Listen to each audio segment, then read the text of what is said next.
On utilise des satellites, mais il faut quand même se voir, pour contrôler la taxe foncière des entreprises de la Creuse. On demande la baisse de la fiscalité pour qu'elles puissent s'en sortir. À la limite, ne nous donnez plus rien, mais surtout laissez-nous vivre tranquillement sans impôts. Dans mon département de la Creuse, plusieurs entreprises sont victimes d'une hausse massive de la taxe foncière qui met en péril leur activité.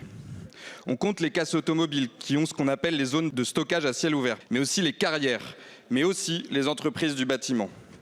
En cause, une évolution de la doctrine fiscale qui instaure un changement de calcul de la taxe foncière pour les entreprises ayant de grands terrains.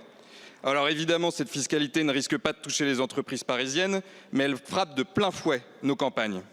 L'État inflige brutalement aux entreprises des redressements exorbitants, mais il ne récoltera que des liquidations et son cortège de souffrances.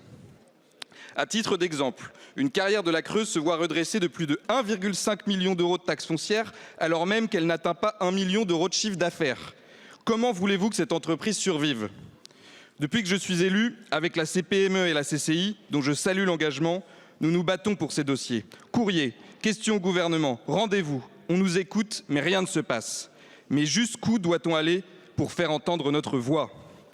Monsieur le Premier ministre, d'un côté, la Creuse a fait l'objet de plans particuliers et de l'autre, on utilise la surveillance par satellite pour augmenter démesurément la fiscalité foncière de nos entreprises. Laissez-nous vivre, Monsieur le Premier ministre. Baissez la fiscalité plutôt que de donner d'une main pour reprendre de l'autre. Je suis venu à votre rencontre, à votre atterrissage à l'aérodrome de mon village, le 22 avril dernier, Monsieur le Premier ministre. Vous m'aviez dit alors que les campagnes comptaient pour vous. De grâce, prouvez-le, Monsieur le Premier ministre.